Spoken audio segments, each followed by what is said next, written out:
pledge allegiance to the flag of the United States of America, to the republic for which it stands, one nation, under God, indivisible, with liberty and justice for all.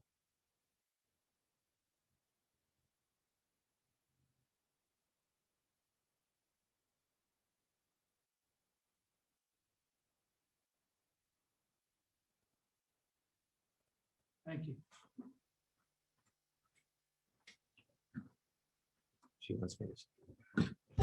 Is there a motion to approve the minutes of February 15th? I'll move. I second. All those in favor say aye. Aye. Is there a motion to approve appropriations ordinance number 8? I move we approve ordinance number 8. Second. All those in favor say aye. Aye. I'll declare the public input session open, and I've asked Tim Meyer to come. As all of you know, we have a number of news stories on the high price of utilities due to the cold snap. There was an article in the Wichita Eagle yesterday on the high costs that Winfield, Keachai, and Cheney are experiencing, and some of it's dramatic. So Tim has agreed to come and share a few words on utilities. Okay. Well, morning, commissioners. It has been for us kind of a busy week last week. And it really kind of started a little bit before that. So I might kind of summarize that a little bit. And really for us, when it started 9 a.m. On the 9th, on Tuesday, we got curtailed on natural gas with our units, with our generation. And so we had to start receiving fuel oil. We have about 1 million gallons roughly in stock at the two facilities. But based on the information we were hearing, gas prices were literally going through the roof. And so there was going to need to be a lot of fuel oil generation. Typically natural gas is substantially cheaper than oil, but oil was actually the cheaper option. We started receiving oil on Wednesday, February 10th. We put in an order for about 300,000 gallons. And by Friday, we'd received close to 400,000 gallons. From February 13th to February 19th, we received truckloads of oil at both facilities, 16 plus hours a day. And it takes about 3 people at each facility. One day we actually delivered 24 hours straight, kind of nonstop. So our maintenance crews they literally lived at the plant kind of during that whole time. During the time that we received, and we actually stopped receiving on Friday, on Saturday, we've received over 3 million gallons of fuel oil. To kind of put that in perspective, that's 375 truckloads. And we've burned almost all of it. So all 4 units ran continuously from the 13th to the 19th, pretty much at base output a lot of the time. We had 1 unit trip off for a few hours, probably 2 to 3 hours, and then we had fulsome maintenance on one. We did that. Crews came in, I think, at midnight and got it back on within a couple hours. So they really did put in a lot of time. We burned more fuel oil in this run than we have in the last 20 years. So the last 20 years, we burned about 2.4 million. We've burned north of 3. So definitely some unprecedented times. So things were exciting, I guess. I would like to thank a couple people. Scott Barkley at Mid-Kansas Co-op. We kind of have 3 people that we reach out to when we're looking to purchase fuel oil. We don't do it on a regular basis, but periodically we do, and we have a little bit more lately. But Scott did an excellent job providing us with fuel oil. We literally called him Tuesday, issued that purchase order, and we had trucks coming Wednesday. And he delivered pretty much nonstop that whole time. Evergy was having trouble getting fuel oil to their facilities because they have fuel oil burn units in Hutchison and in Colwich. They couldn't find anybody else to deliver the fuel oil, and Scott delivered it for them as well. So I think he really helped us out and really helped the bulk electric system out and really keep the lights on. And so I'd like to give a shout out to him and some appreciation, show some appreciation, but also like to thank CHS. They made sure that the truck rack stayed open and we had the availability to get the oil. They had an issue, I think, at the rack, and they actually dedicated 1 lane just to us. just to power generation. And again, that kept the oil flowing because we're burning it faster than we were trucking it in, especially at plant 2. We couldn't keep up. And if we hadn't started Wednesday, we would have had to start backing units off. So it was really important to keep the trucks coming as fast as we can. I'd also like to thank industry. We did reach out to them on Monday, asked them to do whatever they could reasonably, to try and cut back load. And we did see about a 20 megawatt decrease in load. So we went from about 145 to 125, somewhere in that neighborhood. So I would like to thank them because again, I think that's what helps keep the lights on. From an energy cost perspective, I really, again, most of our energy comes from coal, wind, and then we get a little bit of overbase, which typically has some natural gas in it. There wasn't much gas out there, so most of it's going to be oil-fired generation.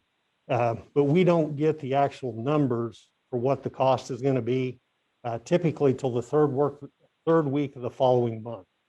So we're not going to have we're not going to have a definite answer, until sometime in March. But I think some things that a person can take away, again, 80% of our energy comes from coal and wind, those two items. Wind did show up. I think you hear a lot of things. It wasn't as high as kind of like the average, but the capacity factor was still over 30%, 30 to 40%. Typically it's 40 to 50%. But again, we'll look at that from a monthly perspective and we'll be able to, have a better answer. But we're working with Evergy, trying to get some information, at least preliminarily, hopefully by the end of this week, first part of next week. We'll have a better feel, I think, the first part of next week, because then we'll have the month end closed. We'll know for sure for the month where our energy sources came from, coal, wind, things like that. Coal's a fixed price, or wind is at a fixed price. Again, that's 80% of our energy.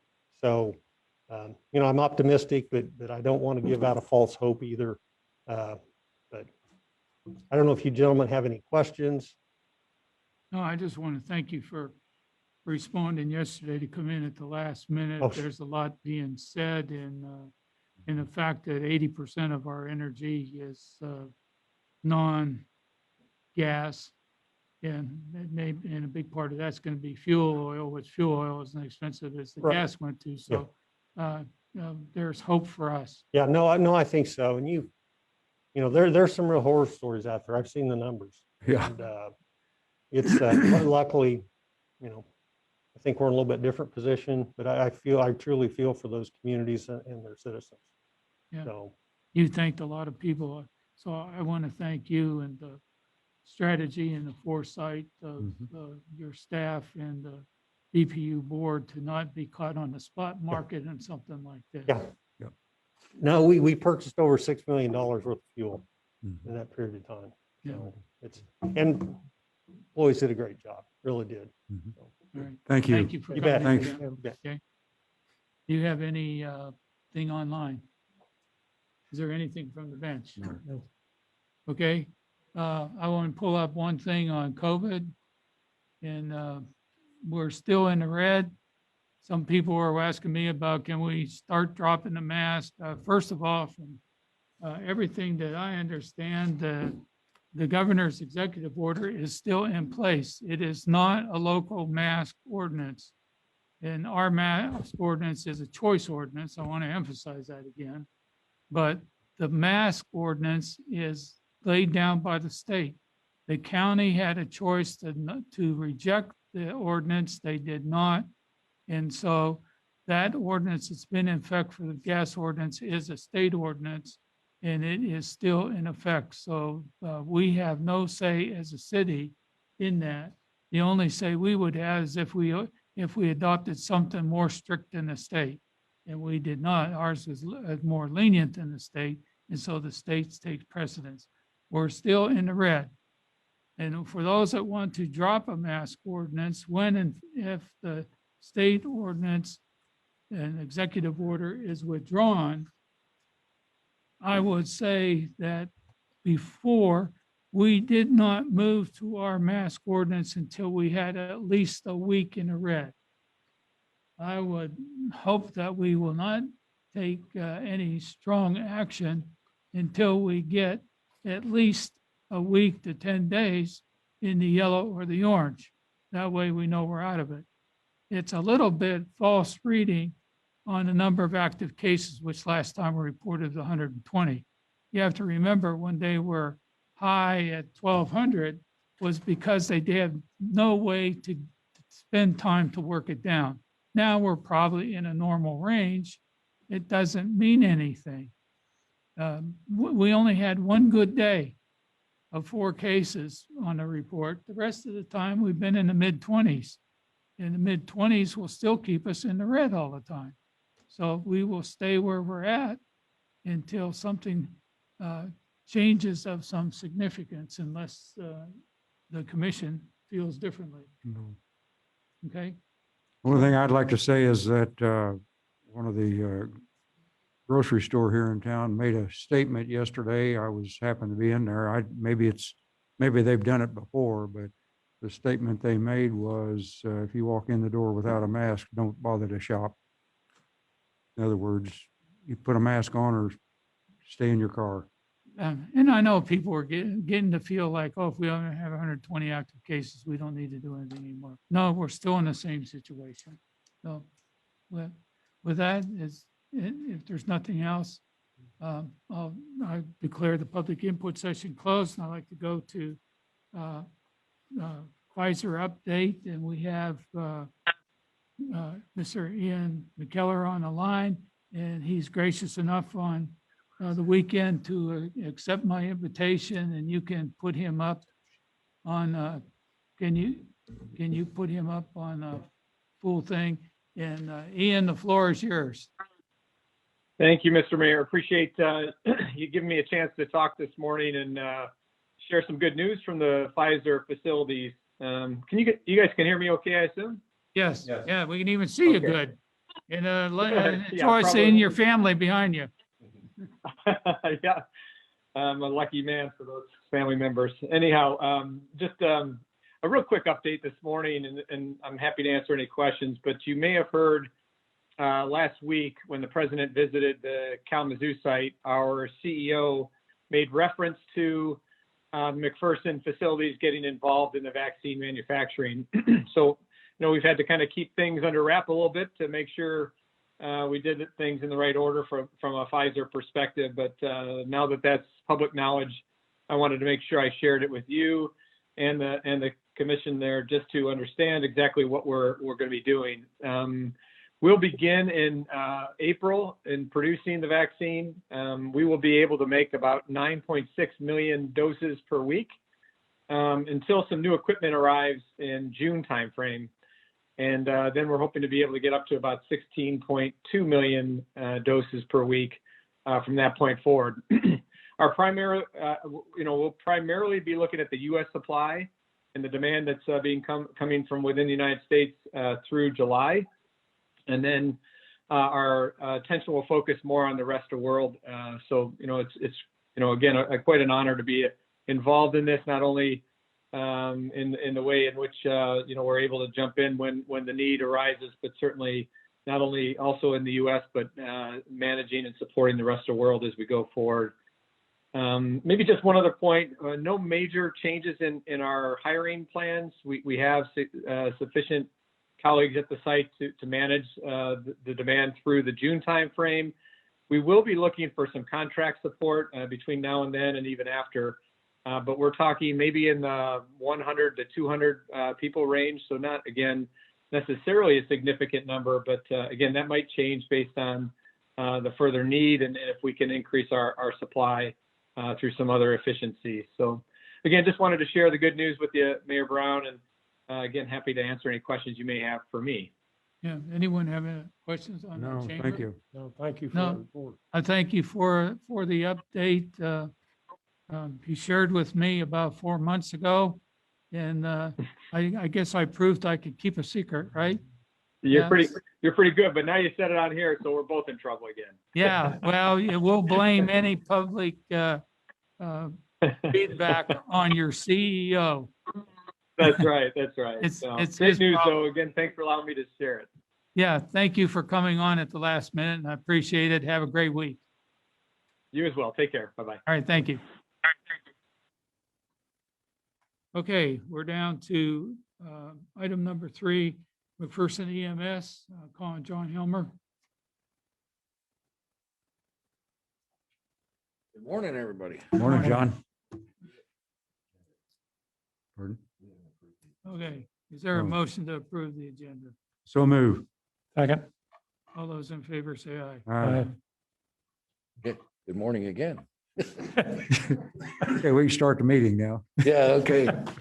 So glad to see everybody on this nice, beautiful, warm mornings. Hopefully we'll have many more of those to come. So I just wanted to come this morning just for a request. This is a budgeted item from our capital for 4 wing extensions for our power cots in the EMS ambulances. These basically allow for the cots to be much more comfortable, especially for larger patients, and provides also a better safety factor, just enhances what we already have.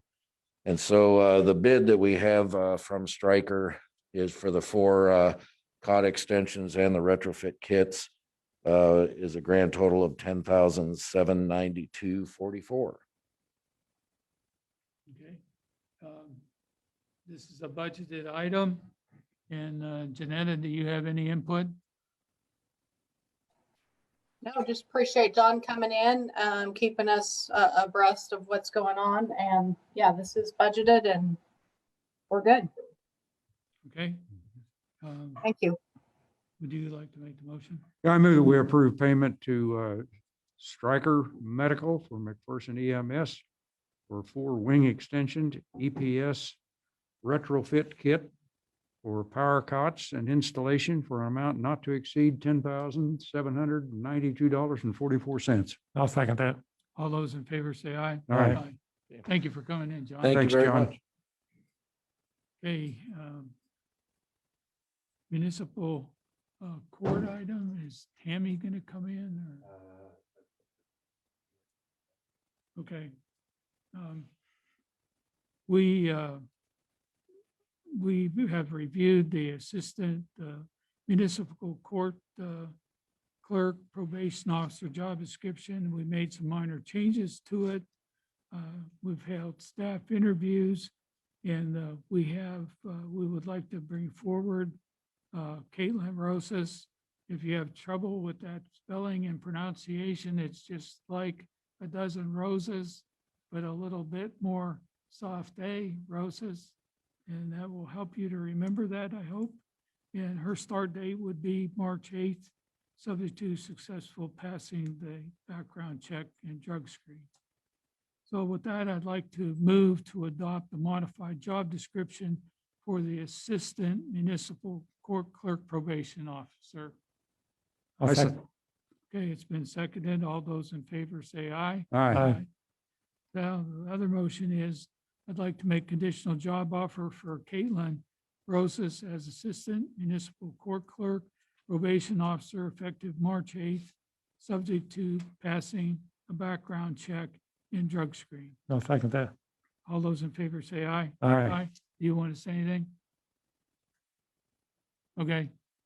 I was hoping that you were going to come in to do that, but when you weren't here, we went ahead. That's okay. Okay, Fire Department, Chief Weisman. Morning, everyone. Morning. I have one item for you this morning. The fire department currently has open positions for firefighter EMT. We interviewed several candidates for the position. Kenneth Ricardez excelled in the interview process and is recently completed the credentials required for the city of McPherson. Now we're requesting a motion to approve hiring recruit firefighter Kenneth Ricardez with an effective start date of March 8th.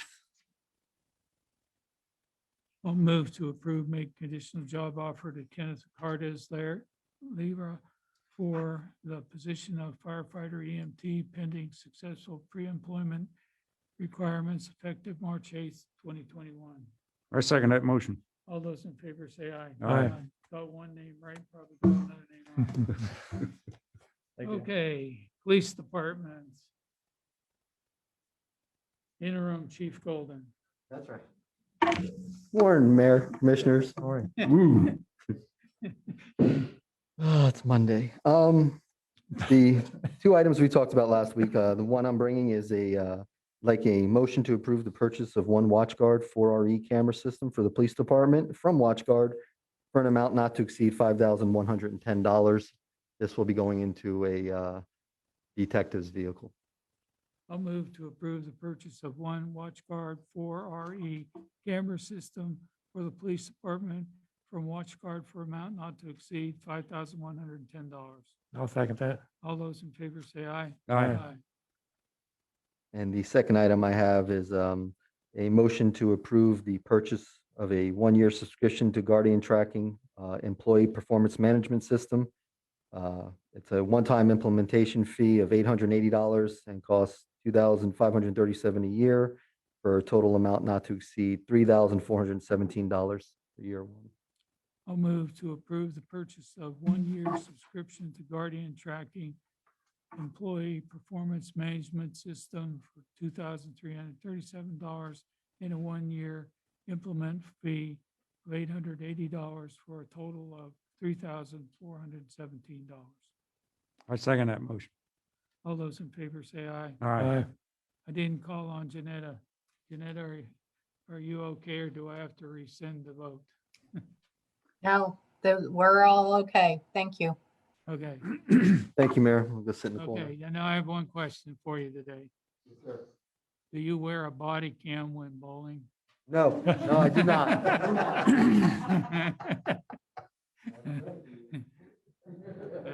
The joke is he broke his hand bowling.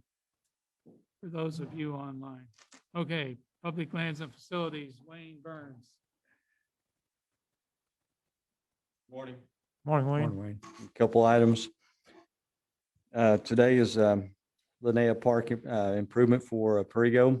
Staff requests commission to accept the Park Department's proposal to construct and install a 15 by 15 Perigo in Linnea Park for a cost not to exceed $1,941.47. I'd make the motion to accept the Park Department's proposal to construct and install a 15-foot by 15-foot pergola at Linnea Park for a cost not to exceed $1,941.47. I second. All those in favor say aye. Aye. The next item is Sonic Walls. The support and service have expired for firewalls at the Park Department, Turkey Creek Golf Course, Cemetery, and Community Building / Municipal Court. The firewalls are very important to our operations. They are in place to keep the computers and networks safe from the internet hackers. They are also vital to provide phone service at all locations. Lee Burgess is recommending we replace all above firewalls with 3-year support. He received a quote in the amount of $489 each for a 3-year subscription from Reach Solutions. And I'd make the motion to approve the purchase of 4 SOHO 250 wireless Sonic walls from Reach Solutions for a cost not to exceed $1,956. I second that motion. All those in favor say aye. Aye. Thank you. Okay, call on Jeff Woodward, Public Works. Good morning, everyone. Morning, Jeff. Just have one item for your consideration this morning. We received the request to exchange federal funds agreement for 2021. The request sets the exchange rate at 90 cents on the dollar. This program is completely voluntary. We have a total $179,125.45 in federal dollars to exchange. Just for comparison, last year, we had 274,899.76, so it's down quite a bit.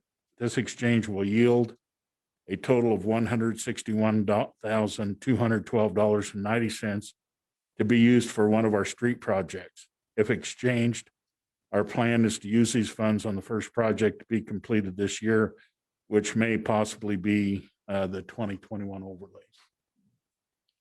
Okay, I move that we approve the request to exchange federal funds 2021 under the Federal Act Fund, exchange master agreement, and authorize the mayor to sign. I'll second. All those in favor say aye. Aye. We have just one project under construction at this point. It's the sewer main extension for the new PEM facility on Northview Road. Work did commence again late last week. The project's at least 85% complete. All the sewer pipe is laid and the last manhole is set. The only work that remains is to extend the service line to the vacant lot and general cleanup. This project should be completed by the end of this week, weather permitting. And like to remind everyone again that traffic on Northview Road will not be affected. Then they're going to move to Earl Street. Is that correct? Yeah, that's the plan then to move on the Earl Street. Okay, good. Okay, thank you. Yep. Okay, we'll go to administrative report, Nick Gregory. Bids have been requested for the second set of. Bids have been requested for the second set of rehabilitations as part of the 2020 CDBG Housing Rehabilitation Grant. The residents that are being rehabilitated in this round of homes is 1014 South Ash, 805 South Main, and 1214 South Elm, units 1, 2, and 3. That's a triplex. As part of this grant process, each home must have a lead-based paint risk assessment and an HQS inspection, which is the HUD qualifying standard, is what that stands for, before work can be completed. The total cost to perform these services for all 5 units is $7,500, and all work will be performed by SCED. We will open bids on these units here actually this Thursday at 1:30. And additionally, the first round of houses are now complete with SCED. And as a result, SCED is due $6,250 for their administration efforts as part of the contract payment wording that's put into that contract, and based upon the guidance that Kansas Department of Commerce has given us for paying out administration. Staff is requesting that the commission go ahead and authorize SCED an amount not to exceed $13,750 to be paid. And all funds in this allocation will be reimbursed through the CDBG grant funds. There are no local matches on this particular portion. I'll make the motion to authorize project payment number 6 to SCED for a total amount not to exceed $13,750 for rehabilitation, related inspections at 1014 South Ash, 805 South Main, 1214 South Elm, units 1, 2, and 3, and for partial payment of administrative costs. I second it. All those in favor say aye. Aye. The next item, we discussed several weeks back that the McPherson Police Department has requested that a residency requirement for sworn officers be moved to 35 miles from the McPherson city limits to help many of their recruiting and hiring challenges. The attached change to the city employee manual and supplement has been altered to reflect this residency requirement. It's section 931C has been added, which would allow for the proposed changes. The police chief is still required to live within the city limits in accordance with section 932A. And Exhibit B illustrates the limits set by the change for sworn officers. If favorable, the city commission should adopt this modified section 9 to the City of McPherson Employee Manual and supplement to take effect on March 1st, 2021, as we discussed during study session. I'll move to adopt the modification of person employee manual and supplemental section 9.31C pertaining to the residency requirements for sworn officers, police officers to be taken effective March 1, 2021. I second it. Any discussion? All those in favor say aye. Aye. Aye. And wages, there are several for your consideration. The first, these are both new wages that we, individuals you just approved today. That include Kenneth Ricardez Lira, Fire Department firefighter, starting at $14.65, effective March 8th. And Caitlin Rosas, Assistant Municipal Court Clerk, starting at $15.66, effective March 8th, 2021. I'd make the motion to approve the wages. I second. All those in favor say aye. Aye. And finally, approval of bonds. There are 3 bonds for your consideration. The first being Stang Plumbing and Design Incorporated out of Hutchinson, a $5,000 plumbing bond. EP Tree Trimming and Removal out of Newton, a $5,000 tree trimmer bond.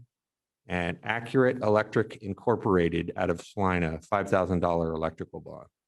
I move we approve the bonds. Second. All those in favor say aye. Aye. If there is no objection, I would like to recess and do some study sessions before the executive session. Okay, I move to recess and go into study session. Is there a second? I second. All those in favor say aye. Aye. My question, well, let's go back into regular session. And we have 2 things. 5. 2 things. First one is 5.1 that I'll work from the bottom to the top. And that one is the heating unit. And if someone here, if you can just stay on the study session and go to 5.1, you'll have a motion there for you. Yes, I move that we approve payment to Granger for an amount not to exceed $1,354.44 for a Markle Products 15-watt, 480-volt electrical oil and sealing unit, which replaces one of the 3 heating units in the biosolids building. Second. All those in favor say aye. Aye. Okay, we have one more and somehow I got the wrong number because there is no 3.3. 3.1. 3.1, okay. 3.1 is under the police department, payment to Caliber Public Safety, Colossus Inc. I'll move to approve the payment to Caliber Public Safety, Colossus Incorporated for our annual payment not to exceed $36,093.25 for the time period of February 2021 to January 2022. I second that motion. All those in favor say aye. Aye. Aye. Okay, if nobody else has anything, then I would like to go into executive session for attorney-county privilege from 10:23 to 10:43. I second. All those in favor say aye. Aye.